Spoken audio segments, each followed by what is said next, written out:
भगवान से यही एक दुआ मांगने लगा था कि इस अब्दुल भाई को अगले एक दिन तक एटलीस्ट कन्वल्जन्स नहीं आनी चाहिए।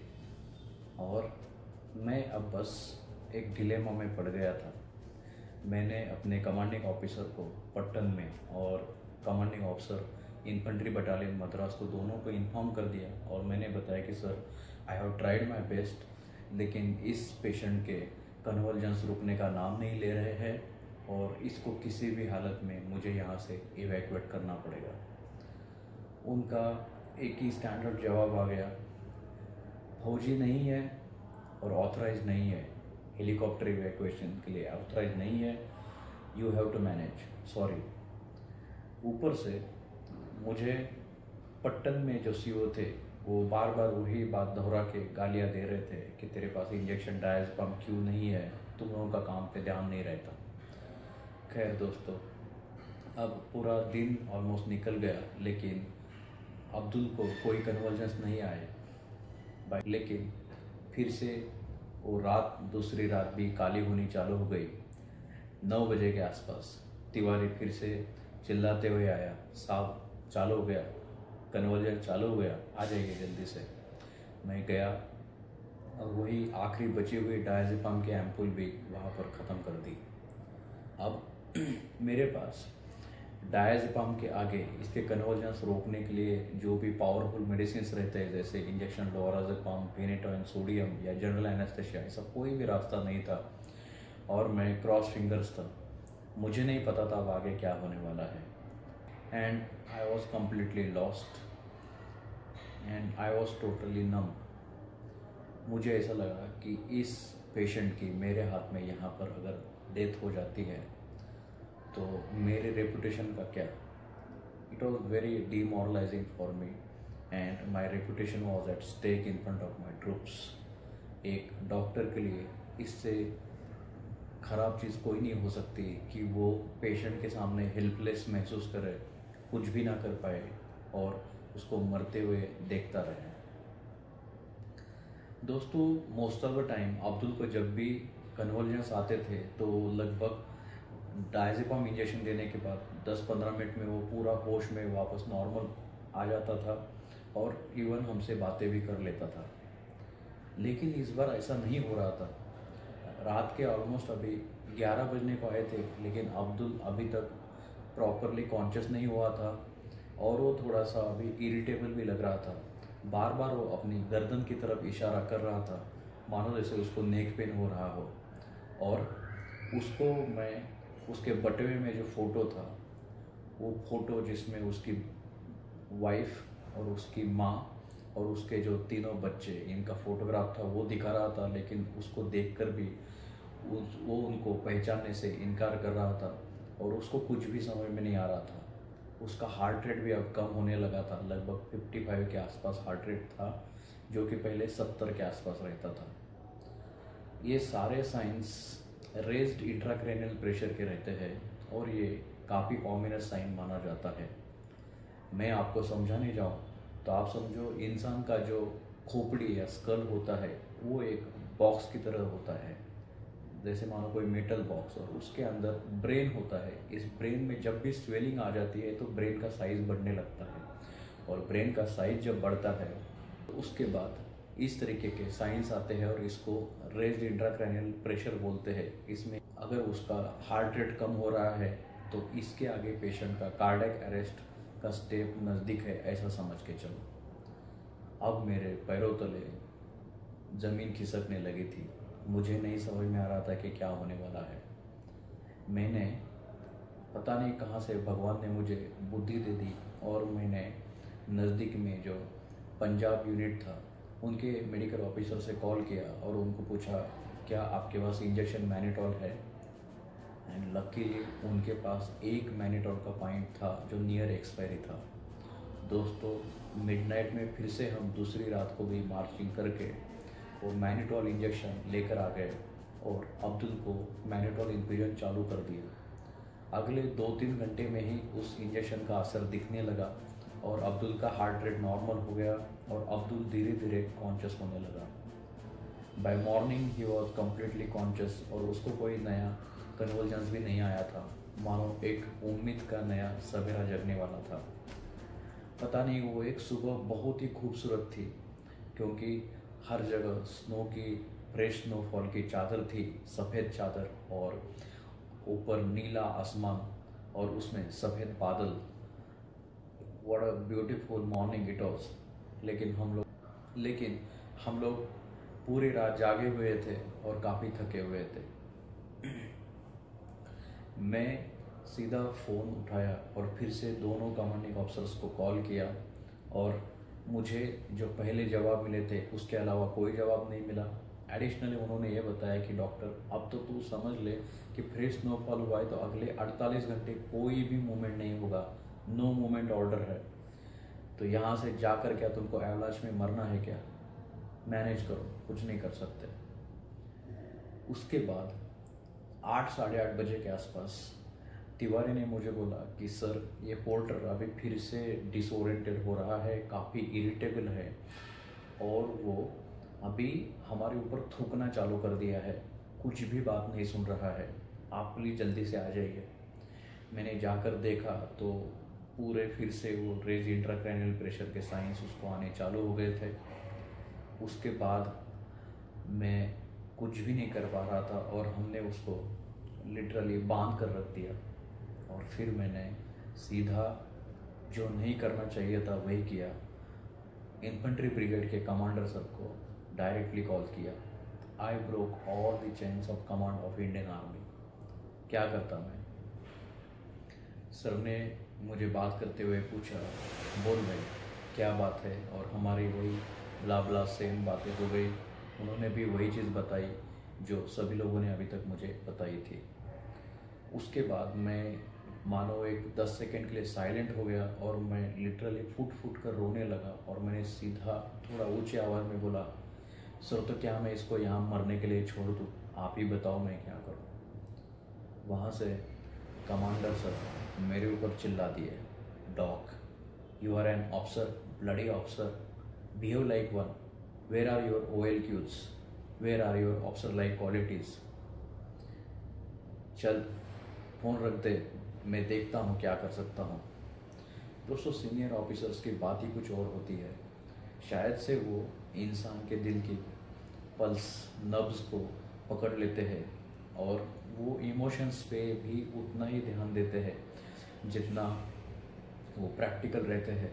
उन्होंने मुझे समझाया था कि इस वेदर में इस पेशेंट को इवैक्यूएट करने का एक ही तरीका है, वो है हेलीकॉप्टर इवैक्यूएशन। लेकिन हेलीकॉप्टर इवैक्यूएशन करना है तो उसका स्टैंडर्ड ऑपरेटिंग प्रोटोकॉल SOP ये होता है कि इंडियन आर्मी और पाकिस्तान आर्मी में कम्युनिकेशन की हॉटलाइन ओपन हो जाती है, और हमको उनको ये बताना पड़ता है कि हमारा एक हेलीकॉप्टर एयरबॉर्न हो जाएगा और उसका पर्पज़ है मेडिकल कैजुअल्टी इवैक्यूएशन, तो प्लीज़ आप उसके ऊपर फायर ओपन मत करना। दूसरा इशू ये रहता है कि इसका जस्टिफिकेशन आपको हायर हेडक्वार्टर्स को देना पड़ता है, क्योंकि हेलीकॉप्टर कैजुअल्टी इवैक्यूएशन काफ़ी टेक्निकली और लॉजिस्टिकली, मतलब खर्चे के हिसाब से बहुत ज़्यादा महंगा साबित हो जाता है। और ये अपने अब्दुल मियाँ तो इन दोनों में भी फिट नहीं बैठते थे। खैर 9:30-10 बजे के आसपास commanding officer Madras infantry battalion का डायरेक्टली मुझे फ़ोन आ गया, डॉक तू तो बड़ा आदमी निकला यार, सीधा कमांडर को कॉल। चल बढ़िया है, तेरी आवाज़ सुन ली सर ने, चॉपर आ रहा है तेरे पास अगले 25 मिनट्स है, जस्ट गेट रेडी, पेशेंट लेकर हेलीपैड तक पहुंच जाना जल्दी से, कम ऑन। मैंने फ़ोन रख दिया और मैं फूले नहीं समाया। दोस्तों, वो हेलीकॉप्टर जो आने वाला था वो मेरे लिए भगवान ने भेजे हुए पुष्पक विमान की तरह था। अभी मैं 7वें आसमान पे था। लिए खुशी चंद लम्हों की थी, क्योंकि फिर से कॉल आया और मुझे CO ने ही बताया कि डॉक चीता आ रहा है, ठीक है ना? मैंने बोला सर चीता? क्या बात कर रहे हो सर? कैजुअल्टी इवैक्यूएशन करना है, कोई खाना नहीं भेजना है या कोई बॉक्स नहीं फेंकने हैं आसमान से नीचे, क्या बात कर रहे हो सर? यार डॉक अभी आर्ग्यू मत करो, this is the best what we can do और you have to manage. 10-15 minute की बात है यार, तेरा पेशेंट श्रीनगर में रहेगा। और उन्होंने फ़ोन रख दिया तुरंत। दोस्तों, चीता हेलीकॉप्टर जो कि आर्मी एविएशन का एक बहुत वर्सटाइल चॉपर माना जाता है, लेकिन इसका पर्पस कभी भी कैजुअलिटी इवैक्यूएशन के लिए नहीं रहता है। ये chopper most of the time इसके जो ऑक्यूपाइंग कैपेसिटी होती है, पायलट और को पायलट को छोड़ के पीछे मुश्किल से 3 बंदे बैठ सकते हैं। और मोस्ट ऑफ द टाइम इसके रियर जो डोर्स होते हैं वो निकाले भी जाते हैं, जिससे कि आप ऊपर से रेकी करते टाइम मैक्सिमम एरिया अच्छे से देख पाओ। और इसमें डेफिनेटली अगर बैठने को जगह नहीं है तो लेटने की तो जगह डेफिनेटली नहीं होगी। और हमारे अब्दुल भाई तो उस ढंग से लेट भी नहीं रहे थे, वो बिस्तर पे ही उनको कन्वल्जन्स आ रहे थे। मैं तो अपना सर पकड़ लिया, पता नहीं अब क्या होने वाला था। उसके बाद पट्टन से मेरे कमांडिंग ऑफिसर का कॉल आया, मेजर गायकवाड़, मैं आपका मूवमेंट ऑर्डर भेज रहा हूँ, आप इस पेशेंट को लेकर 92 बेस हॉस्पिटल श्रीनगर जाइए और वहीं से आप छुट्टी पे जा सकते हो। मैंने रॉजर सर बोल दिया और सारा डॉक्यूमेंटेशन कंप्लीट करके अभी पोर्टर को हेलीपैड की तरफ लेके जाने का प्लान कर दिया। मेरा नर्सिंग असिस्टेंट तिवारी काफ़ी इरिटेट हो गया था, फिर से आ गया, बोला साहब ये हमारे ऊपर थूक रहा है, कुछ भी नहीं करने दे रहा है, हम इसकी दिन रात सेवा कर रहे हैं और ये क्या चल रहा है, मैं इसको एक थप्पड़ लगा दूंगा। मैं चिल्ला दिया, तिवारी पागल हो गया, तो ये मरीज़ है और इसका ब्रेन नॉर्मल नहीं है, कुछ तो अंदर है जिसकी वजह से इसको शॉक वेव्स की तरह कन्वल्जन्स आ रहे हैं और इसके ब्रेन का प्रेशर बढ़ चुका है। दोस्त समझने की कोशिश करिए, छोटे बच्चे की तरह है अभी और इसको हमें जिंदा आगे पहुंचाना है, ऐसे पागलपंती वाली बातें मत करना। इसके बाद हमने अब्दुल हाफिज़ को उस एक स्ट्रेचर पे लिटा दिया और उसके पैर और हाथ लगभग 8 से 9 जगह पे कम्प्लीटली टाइटली बांध दिए। और उसके बाद पेशेंट को एयरवे सिक्योर करके हेलीपैड तक पहुंच गए। मैं भी वहां पर हेलीपैड पहुंच गया और वहां हेलीपैड पर अभी एक अलग ही माहौल था। इन्फेंट्री बटालियन के बंदे स्मोक कैंडल जला रहे थे, जो कि हेलीकॉप्टर को लैंडिंग के लिए सिग्नल रहता है। अगले ही 10 सेकेंड में आसमान में हेलीकॉप्टर के चॉपर का जो रोटर होता है उसके मंडराने की आवाज़ आने लगी और मेरे दिल में एक अजीब सी धड़कन, तेज़ धड़कन चालू हो गई और पेट में जैसे मानो तितली आ गई हो। धीरे धीरे वो चॉपर अभी हेलीपैड की तरफ अप्रोच करने लगा और अपने साथ वो फ्रेश स्नोफॉल का धुआं उड़ाने लगा, जिसकी वजह से हमको थोड़ा दिखाई देना मुश्किल हो रहा था, but it was a very pleasant moment. Land कर दिया तो मैं तुरंत जाकर पायलट के साथ बात करने लगा।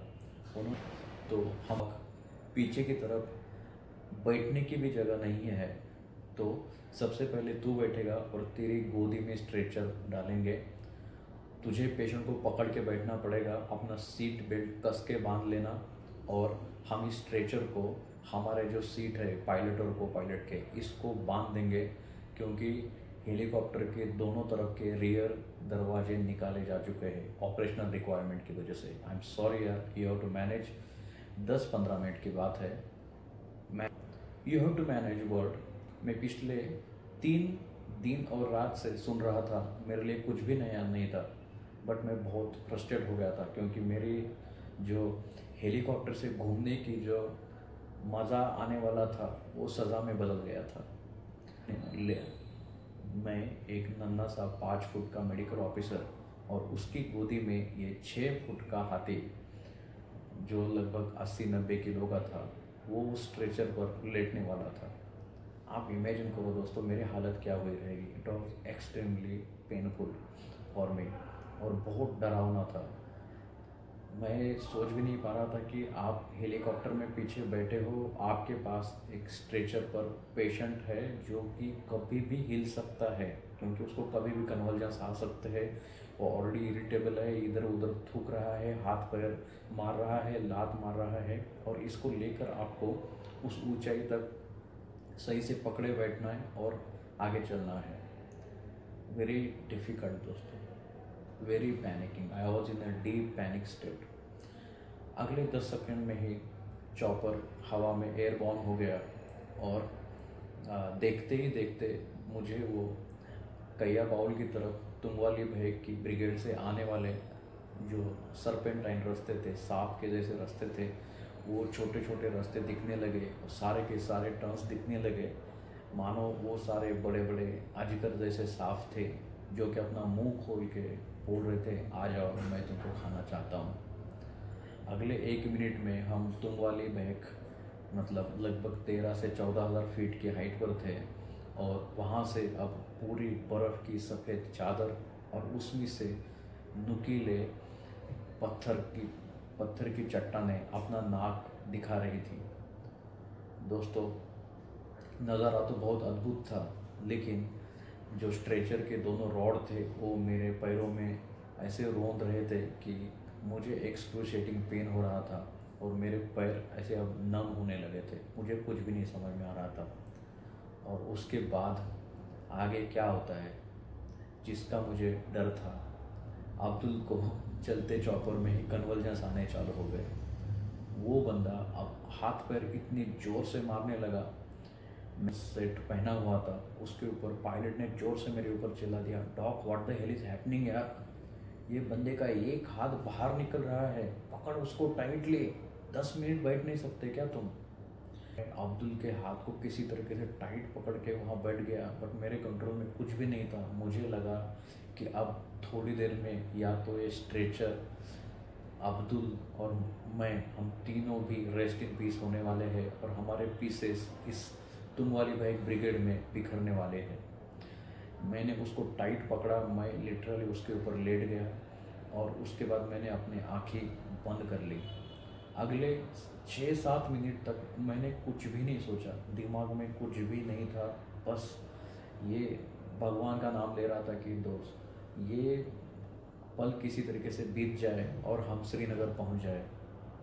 7 मिनट के बाद मैंने सिर्फ एक आँख खोली और देखा तो मुझे बारामुल्ला की छोटी छोटी माचिस बॉक्स के जैसे घरे, उनके ऊपर फ्रेश स्नोफॉल और झेलम रिवर और उसके ऊपर का ब्रिज दिखाई दे रहा था। तो मैं काफ़ी एश्योर हुआ था कि हमने मोर देन 50% डिस्टेंस अब कवर कर लिया था। अगले 7-8 मिनट में हमने पट्टन और उसके बाद श्रीनगर हमें दिखाई देने लगा। लगभग हम 25 से 30 फीट हज़ार की ऊंचाई पर फ्लाई कर रहे थे और फाइनली वो मंजर आ गया जिसका मुझे पिछले 3 दिन और रातों से इंतज़ार था। 92 बेस हॉस्पिटल का सीलिंग जहाँ पर रेड क्रॉस के साइंस लगे हुए थे, वहाँ पर हेलीपैड पे स्मोक कैंडल्स जलते हुए दिखाई दिए और मेरी जान में जान आ गई। अब्दुल की भी कन्वर्जन्स रुक गए थे, लेकिन अब क्या है, जो होना था सो हो गया। मैं मरते मरते बच गया था, अब्दुल मरते मरते बचा था और हम दोनों सेफली 92 बेस हॉस्पिटल लैंड कर गए थे। उसके बाद आगे मैंने डॉक्यूमेंटेशन करके पेशेंट 92 बेस हॉस्पिटल के डॉक्टर्स को हैंड ओवर कर लिया। दोस्तों, 6 महीने के बाद मैं नौगांव में ऑपरेशन सद्भावना के अंतर्गत एक हेल्थ कैंप कर रहा था और वहाँ पर मेडिसिन लेने के लिए सिविलियन पेशेंट्स की क्यू लगी हुई थी। उसी में से पीछे से क्यू तोड़ के एक 6 फुट का लंबा चौड़ा बंदा मेरे सामने आ गया और एक फाइल रख दी और उसने मुझे स्माइल दे दी और वो कोई और नहीं था, अपना अब्दुल हाफिज़ ही था। बंदे ने अपना बाद में सिविल हॉस्पिटल में ट्रीटमेंट करा के ब्रेन का सर्जरी करवाया था और उसमें लिखा हुआ था surgical excision of hidrosis of the brain, और अब्दुल अभी एकदम नॉर्मल ज़िंदगी जी रहा था। दोस्तों, मैंने तो यहाँ पर एक ही सीख ली थी कि फॉर्चून फेवर्स ब्रेव। वो बोलते हैं ना, जाको राखे साइया, मार सके ना कोई, और यही मैं आपके सामने बयां किया। मुझे ऐसा लगा कि इंडियन आर्मी अगर देश की रक्षा कर रही है तो ये पोर्टर्स भी इंडियन आर्मी की हेल्प करके देश की रक्षा ही तो कर रहे हैं। अब्दुल हाफिज़ का उर्दू का जो हिंदी में मीनिंग होता है वो होता है स्लेव ऑफ द गार्डियंस, मतलब वो जो देश के रखवाले हैं उनका गुलाम था। लेकिन दोस्तों, हमने भी इस गुलाम की जान बचा के उसकी जान की रक्षा की थी, तो मुझे लगता है सौदा बराबरी का हो गया था। Thank you.